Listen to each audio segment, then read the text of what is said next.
Hello दोस्तों, आज की इस वीडियो में हम सीबीएसई क्लास 10th इंग्लिश का चैप्टर ग्लिम्पसेस ऑफ इंडिया का part 1 a baker from Goa की समरी देखने जा रहे हैं, जिसके राइटर हैं लूसियो रॉड्रिगेज।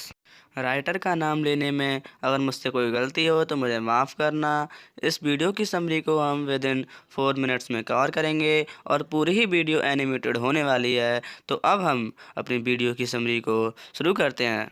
दोस्तों, पुराने समय में गोवा में पुर्तगालियों का राज था, जिनका फेवरेट फूड ब्रेड था, जो कि वहाँ पर बहुत पसंद किया जाता था। जो बेकर्स उन ब्रेड्स को बनाते थे, उन्हीं के बारे में हम इस चैप्टर में डिस्कस करेंगे। राइटर अपने गोवा के पुराने दिनों को याद करते हुए इस चैप्टर में कहते हैं कि जब गांव के बेकर्स उनके जीवन में बहुत महत्वपूर्ण स्थान रखते थे। भले ही आज लोग ज़्यादा ब्रेड नहीं खाते हैं, लेकिन गांव में अभी भी वो बेकर्स हैं। पुर्तगीज जो कि ब्रेड बनाने के लिए बहुत फेमस थे, वो गोवा को बहुत समय पहले छोड़ गए, लेकिन बेकर्स आज भी गोवा में देखे जा सकते हैं। जो भट्टियाँ ब्रेड बनाने के लिए पुराने समय में यूज़ की जाती थी, वो भट्टियाँ आज भी गोवा में देखी जा सकती हैं। ट्रेडिशनल बेकर्स की बम्बू की छड़ी की आवाज़ आज भी गोवा में कहीं कहीं पर सुनी जा सकती है। वो बेकर्स आज भी गोवा में पैडर के नाम से जाने जाते हैं। अब राइटर बताते हैं कि बचपन में बेकर्स उनके फ्रेंड हुआ करते थे। वो बेकर्स दिन में 2 बार आते थे।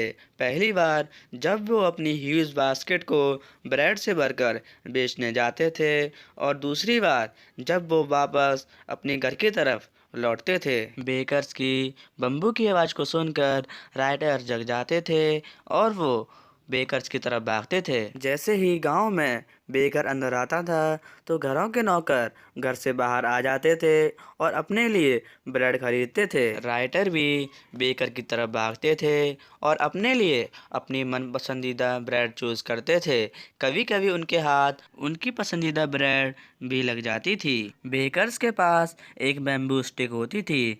जब भी वो जमीन में मारते थे, तो उसमें से झंग झंग की आवाज़ आती थी। बेकर्स एक हाथ से अपनी बास्केट को सहारा देते थे और दूसरे हाथ में बम्बू स्टिक को पकड़ते थे। जब भी कोई ब्रेड खरीदने आता था, तो बेकर अपनी बास्केट को बम्बू स्टिक पर रख देते थे और राइटर टोकरी में झांक कर देखते थे। राइटर को ब्रेड इतनी पसंद थी कि वो दांतों में ब्रश भी नहीं करते थे। उनके अकॉर्डिंग गर्म चाय दांतों को साफ कर देती है। उस समय बिना मीठी ब्रेड के वहाँ की शादियाँ मीनिंगलेस होती थीं, जिन्हें वो बॉल कहकर पुकारते थे।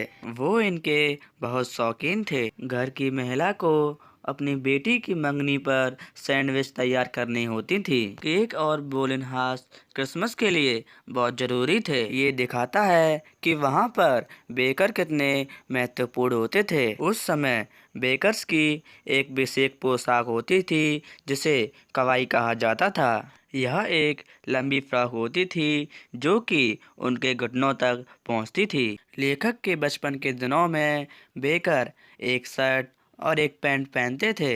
पैंट की लंबाई ओरिजिनल पैंट से थोड़ी छोटी और नेकर से थोड़ी बड़ी होती थी। आज भी जब कोई घुटनों से नीचे तक का नेकर पहनता है, तो उसे बेकर समझते हैं। बेकर अपने महीने का हिसाब महीने के अंत में करते थे। वो अपना हिसाब पेंसिल से दीवार पर लिखते थे। उस समय बेकरी का काम बहुत फ़ायदे वाला काम होता था। यहाँ पर हमारे चैप्टर की समरी ख़त्म होती है। अगर आपको ये वीडियो अच्छी लगी हो तो वीडियो को लाइक करें, अपने फ्रेंड्स में शेयर करें। आगे आने वाली और वीडियोज़ की नोटिफिकेशन पाने के लिए आप इस चैनल को सब्सक्राइब कर सकते हैं। Thanks for watching this channel.